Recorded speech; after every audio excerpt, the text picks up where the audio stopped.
Good day, everyone. For today's lecture, we will try to build a food kiosk, which is an application of an exit control loop, specifically the do while. So, pag sinabi natin exit control loop, it allows the body to execute once before checking the condition in this loop. So, the body of the loop execute first, then saka na tinitest yung condition. So, allow me to read the problem. We have here a problem. At the Katsu cafeteria, students order food just like a fast food kiosk. The menu includes burger for 50 pesos, fries for 40, spaghetti for 60, chicken joy for 120, and sundae for 35 pesos. A student approaches the kiosk where the digital system displays the food menu and allow them to pick what they want by entering the food number and how many pieces they wish to buy. Each time they choose, the system adds the amount to their running total. When the student is finished, they proceed to check out, and the kiosk prints a receipt showing the list of items ordered, the quantity of each, their subtotals, and the total amount to be paid. For the system requirements, kailangan daw mag-show daw ng menu, magdi-display daw ng menu. So, each time a student approach the kiosk, magdi-display yun ng menu. Then, mag-enter yung student ng number, food number. Ano ba? For example, if they choose 1, they will enter 1 for burger, 2 for fries, number 3 for spaghetti, 4 for chicken joy, and 5 for sundae. Then, i-ask daw kung ilang pieces or ilang quantity yung gusto nila doon. Then, each time that they choose, the system adds up the total amount to their rent. So, halimbawa, mag-choose ako ng burger, then mag-choose ako ng fries, then mag-choose ako ng spaghetti. So, yung total amount nun is i-add daw. When the student is finished, pagtapos ng estudyante, they will proceed daw to check out. Then, pag nag-check out na, kiosk prints a receipt showing the list of items. So, mag-show ng list ng items ordered, the quantity of each, their subtotal, and the final total amount to be paid. So, to demonstrate, we have here this program. So, yun daw. First daw is kailangan daw ng menu. So, ito yung menu. So, then mag-a-ask daw kung ano yung gusto ni user. For example, gusto ko ng fries. Then I will enter number 2. Then i-enter kung ilang pieces or ilang quantity yung gusto ko. How many pieces they wish to buy. Halimbawa, gusto ko ng 2 fries. Then ngayon naman, may another prompt, another menu showing kung 1 for continue ordering, 2 for checkout, and 3 for exit. So, pag 1 ang pinili ko, ibig sabihin, magko-continue ako to order, or kung 2 naman ang pipiliin ko, then magpo-proceed na ako for checkout. And 3 for exit kung gusto kong i-abort yung order. So, halimbawa, gusto ko mag-order ulit. So, 1 ang aking pipiliin. Gusto kong dumagdag ng spaghetti. So, I will input number 3. And gusto ko naman, 2 naman na spaghetti. So, nakapag-add na ako ng 2 spaghetti. Ngayon naman is gusto ko na siyang i-check out. So, pag pinilit ko si 2, then mag-output daw ng receipt. So, meron akong 2 fries, which subtotal ng 80, then spaghetti na times 2 for 120. Since 40 pesos ang fries, so 2 times 40, kaya naging 80. Since 60 pesos ang spaghetti, so 2 times 60, kaya 120. Then 80 plus 120 is equals to 200. So meron ditong prompt na total amount na kailangan kong bayaran. Then may prompt na thank you for ordering. So ngayon, paano natin siya i-program? Since na-mention ko na sa inyo kanina na do while loop or isang exit control loop ang ating gagawin. So dito, sabi daw, pag do while loop daw, the quotation is evaluated after the body runs. This guarantees that the loop executes at least once. So, ang syntax niya ay merong do dito, then the body of the loop, then while, and the condition.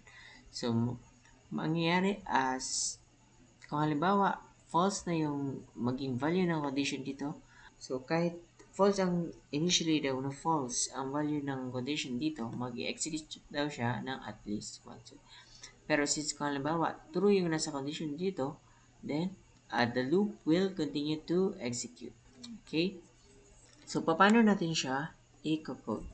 Siyempre, inall ko muna yung standard input-output na library. Then, sa loob ni int main function, nag-initialize ako ng variables for the choice. Kung ano yung choice nila based sa menu. Kung ilan yung quantity.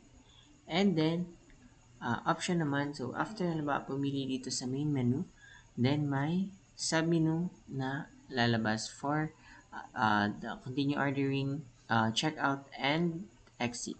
Then dito naman, nag-initialize naman ako ng variable per burger, fries, spaghetti, chicken, and sundae. Gagamitin naman to sa receipt and sa pag-store kung ilang quantity and magiging subtotal amount ng order. And we have here total, which is ito naman yung pinaka variable para i-output yung pinaka total ng babayaran. So again, as I mentioned, ang magiging strategy natin is sa loob ni do while loop, merong switch case. Then after switch case, may do while loop ulit for the submit. So, ibig sabihin, nagkaroon tayo ng nested do while loop. Kasi sa loob ni do while loop, merong do while loop. So, ngayon naman, first is, kakall tayo ng do while loop. Sa loob ni do while loop, magpa-prompt siya nito. So, ipapalabas yung menu. So, pag niran natin, ito yun. Ito yun na part na ito. Then, mag-i-scan daw ako ng choice. So, dito, meron tayong 5 na cases since 5 yung nasa menu natin. So, pag 1 for burger, 2 for fries, 3 for spaghetti, 4 for chicken joy, and 5 for sundae. And meron tayong ditong default kung saan naka-invalid yung choice niya. Then, meron tayo ditong continue para mag-continue yung do while loop kahit invalid yung food choice. So, dito muna tayo sa switch case statement. So, dito, meron tayong switch kung saan ang condition niya is itong si choice. So, kung ang halimbawa, input ni user ay 1, so ito yung ma-execute. So, dito naman, for case 1, which is for the burger, so dito nag-prompt lang na mag-enter daw ng quantity. Kung halimbawa, ito, burger yung inano ni user, burger yung pinili ni user, dito tayo magpo-proceed sa case 1. Yan. Then, merong scanner function for the quantity. Then, dito may process kung saan yung quantity ay i-store dito sa burger. So, bakit dito plus and equals? So, ibig sabihin nito, in case na umorder ulit si user, parang i-store ulit siya dito sa burger. So, halimbawa, ang quantity na in-input ni user ay 3. So, ibig sabihin dito, merong 3. And ilalagay siya dito sa burger. Dahil halimbawa, nag-order na naman siya ulit ng burger kasi kulang yung na-order niya kanina. So, ibig sabihin, mag-input na naman dito ng 1. Halimbawa, 1. So, meron ditong 1. Ito, nakastore na siya initially ng 3. Then, since meron na itong initial value na 3, So, ilalagay niya ulit itong, so parang 3 plus 1, then equals to 4, then i-store niya ulit dito sa burger na variable. Then next, meron naman tayo dito ng total, which is yung 50, yung price ni burger, then i-multiply daw sa quantity. So, ba, for the first iteration, nag-enter si user ng 1 at ito yung napili. So, burger yun. Then, halimbawa, for the quantity, nag-input si user ng 2. So, meron ditong quantity na 2. And i-store niya yun dito sa burger na variable. So, dito ang quantity na to, meron tong 2. So, ibig sabihin dito, 2 times 50, then i-store niya yun sa total na variable. So, meron na tayo dito na sa total na 100. Then, merong print function dito kung saan ina-output kung ilan yung na-add na quantity ni user. So, for our case, dalawa yung quantity. So, dito mag-output na you added 2 times burger. You added 2 burger. So, same lang din ang process sa case 2, case 3, and case 4. So, ang pinagkaiba lang dito is itong mga variable na ginamit. For halimbawa, for case 4, which is for Chicken Joy, meron ako ditong chicken na variable. Then, same din, mag-a-ask si user kung ilang quantity. Halimbawa, 3. So, meron ditong 3. Then, i-store ko yung 3, ipapass ko siya dito sa chicken na variable. And yung magiging total ko ay dito, which is 120 times 3. Then, yung value nyan, ilalagay ko dito sa total. So, same lang yan. So, dito naman, in case na halimbawa ang input ni user ay 6, magpo-prompt siya dito ng invalid food choice. Try again. Then, meron continue nga to continue iteration in case na invalid yung food choice niya.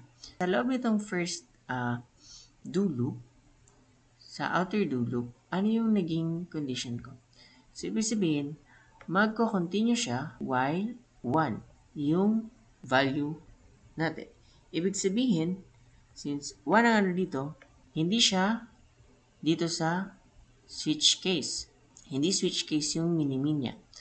Kundi, 1 is boolean, which means true.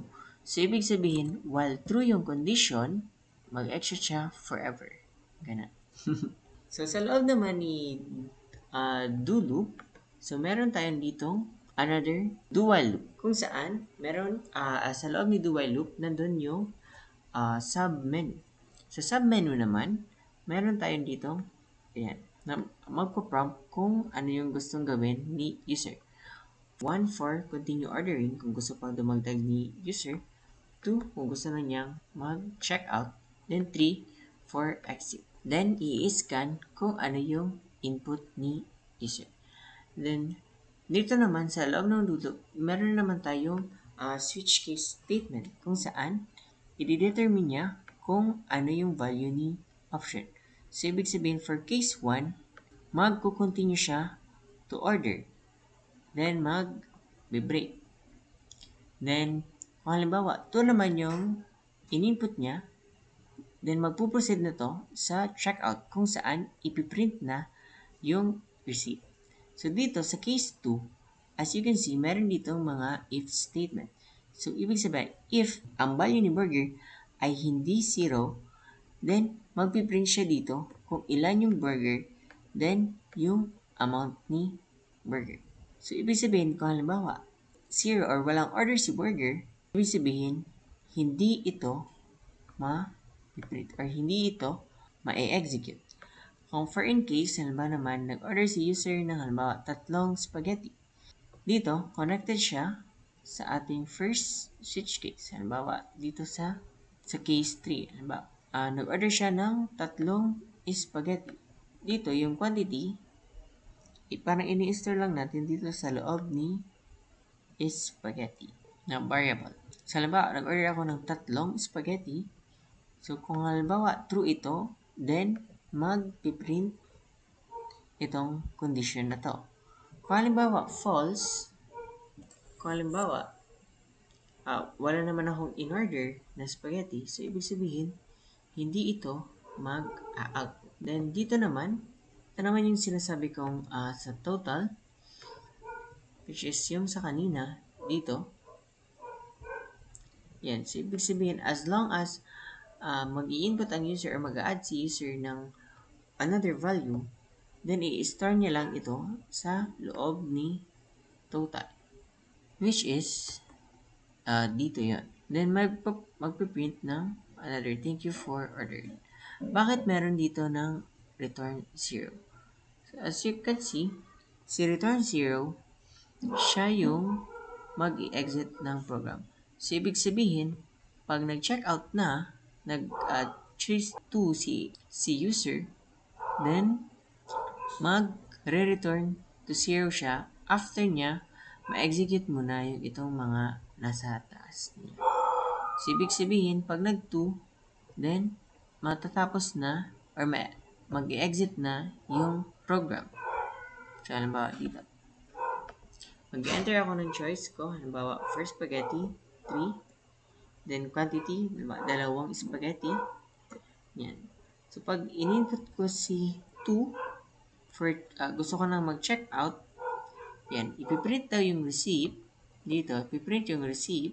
Then, since spaghetti lang naman yung true dito sa mga if statements, kaya ito lang yung mapiprint or ito lang na part yung ma-execute. Then, may total, which is ito. Then, 120 pesos. Then, thank you for ordering. And yung return 0, yun na yung, yan, ito, the process return 0. Execution time, so, ibig sabihin, pag kinall natin si return 0, ini-exit natin na yung program. Dito naman, sa for case 3, which is for exit, magpiprint lang tayo ng thank you for passing that by, have a nice day. Then, return 0 ulit to exit the program. So, paano siya? Try natin i-run ulit. Halimbawa, Sunday naman yung pipiliin ko. Then, 4 na Sunday. Pero, nag-change of mind ako and ayoko nang i-continue yung order ko. So, mag-exit na lang ako. Then, thank you for passing by. Have a nice day. Then, tapos na yung program. Then, meron tayong ditong default for cases na halimbawa, mali yung na-input ni user. So, ito try natin. Halimbawa, mali yung. So, dito, halimbawa, 6. So, invalid food choice, ulit. Halimbawa dito, 1 for burger. Para isang burger ang o-orderin ko. So, dito, pag halimbawa, nag-input ako ng 4, then, magpa-prompt ulit na invalid option. The invalid option, please try again later. Sa inner do while loop, ang ginawa nating condition ay option is not equals to 1, then option is not equals to 2, then option is equals to 3. Anong ibig sabihin nito? So, ibig sabihin, mag-i-execute siya as long as lahat ng condition na to ay true. So, ibig sabihin, pag nag-input ako ng 1, since naka-end dito, so ang requirement ni end ay dapat all the conditions are true para maging true siya. So once na may nag-false dito, ibig sabihin, lalabas na siya sa loop or matatapos na yung loop niya. Nangyayari or magkukontinue ang do while loop as long as the condition is true. Kaya, kung makikita nyo dito, 1 yung nilagay natin kasi for boolean, 1 is true. So, pag 0 dito, so ibig sabihin, false na yan. Same yung mangyayari din dito. So, kung halimbawa, nag-input ako ng 1 for option, then magiging false na yung condition nito kasi ang option daw dapat hindi 1 at hindi 2 at hindi rin 3 para mag-continue siya. So, in case na ma-break yung isang condition, Since gumamit tayo ng AND na operator, so parang dito, case 1, kung ba 1, so ibig sabihin magiging false na yung condition na to kasi ang condition ay option is not equals to 1. Then yung case 1, mag-break lang. Kaya lalabas na siya sa loob nitong do loop and pa-prompt ulit itong outer na do loop. Yun man lang yung explanation ng code.